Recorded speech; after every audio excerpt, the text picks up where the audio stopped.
আমার ভাই, আমার বন্ধুগণ, অনেক মানুষ আছে মা বাবার অনেক কষ্ট দেয়। হ্যাঁ যুবক ভাই, মায়ের মনে কষ্ট দিলে, বাবার মনে কষ্ট দিলে আল্লাহ নারাজ হয়ে যায়।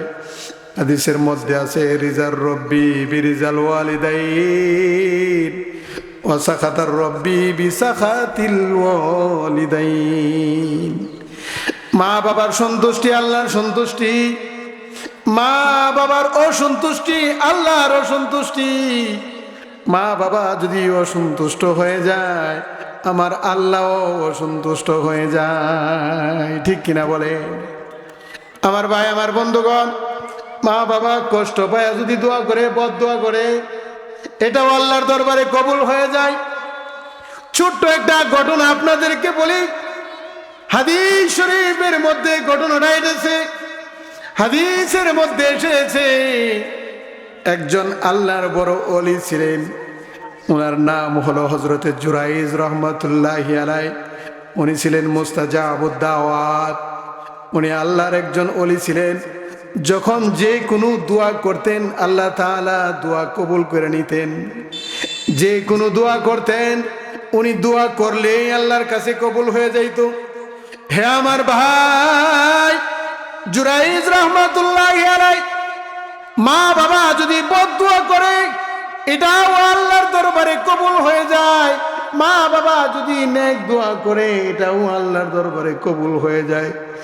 জুরাইজ রহমাতুল্লাহি আলাইহি আল্লাহ পাকের বড় ওলি, পাহাড়ের চূড়ায় ছোট্ট একটা ঘর বাইদা সেখানে ইবাদত করে।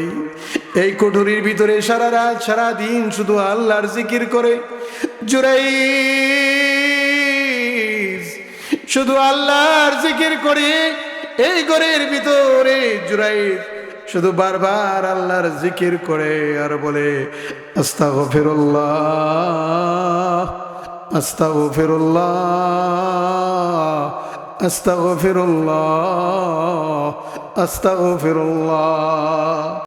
বেশি বেশি ইস্তিগফার পাঠ করার কারণে আল্লাহ তাআলা তাকে মুস্তাজাবুদ দাওয়াত বানায়া দেন। মুস্তাজাবুদ দাওয়াতের অর্থ হইল, সে যখন যে দোয়া করবে আল্লাহ কবুল করে নিবেন। বলেন সুবহানাল্লাহ। আমার ভাই, আমার বন্ধুগণ, সময় সংক্ষেপ, আমি সংক্ষেপে ঘটনাটা আপনাদেরকে শোনা দেই। জুরাইজ রহমাতুল্লাহি আলাইহি পাহাড়ের উপরে ইবাদত করতেছেন। একদিন উনার মা সেই পাহাড়ের উপরে উঠা উনার ইবাদত খানার দরজার সামনে দাঁড়ায়া উনাকে ডাক দিলেন। উনি ভিতরে ইবাদতে মগ্ন আছেন, অনেক ধ্যানের মধ্যে আছেন, মুরাকাবা মুশাহাদা করতেছেন। উনার মা উনাকে ডাক দিলেন, জুরাইজ রে, হো বাবা জুরাইজ। জুরাইজ রহমাতুল্লাহ আলাইহি ঘরের ভিতর থেকে শুনলেন উনার মা ডাকে, কিন্তু মায়ের ডাকে কোনো সাড়া দিলেন না।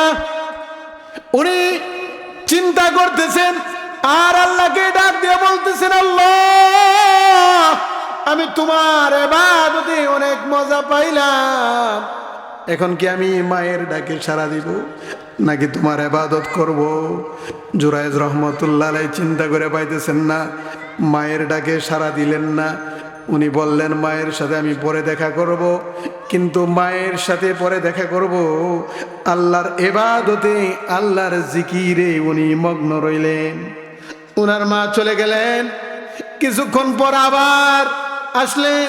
আয়েশা দেখে জুরাইজ এখনো ইবাদতে মগ্ন। হযরত জুরাইজ রহমাতুল্লাহি আলাইহিকে মা ডাক দিলেন, জুরাইজ রে, হো বাবা জুরাইজ। আমার ভাইরা, এবারও জুরাইজ রহমাতুল্লাহি আলাইহি উত্তর দিলেন না। আল্লাহর জিকিরে মশগুল, আল্লাহর ইবাদতেই মশগুল রইলেন। কিছুক্ষণ পর তার মা আবার আসলেন।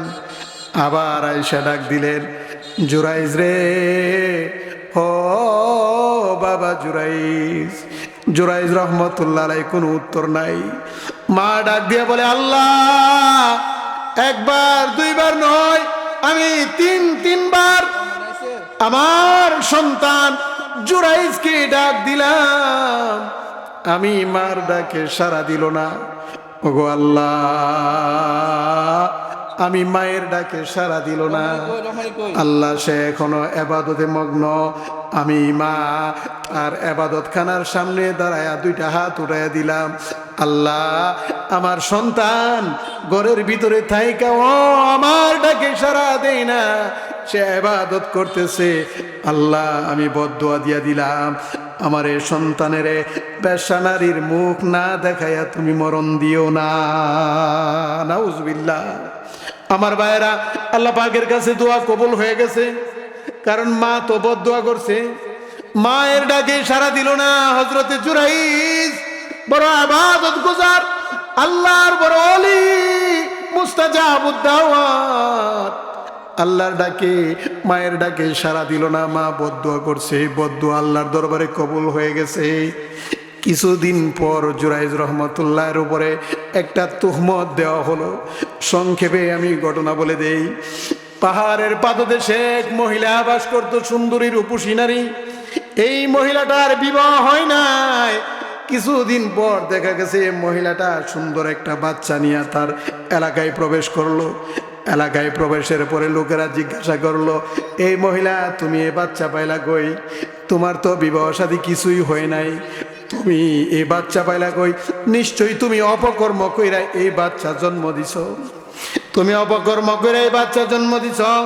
এলাকার সর্দার মাতবররা তাকে ডাকাইলো, আসো এখানে, বসো এখানে, তুমি বলো তোমার এই বাচ্চার বাবা কে?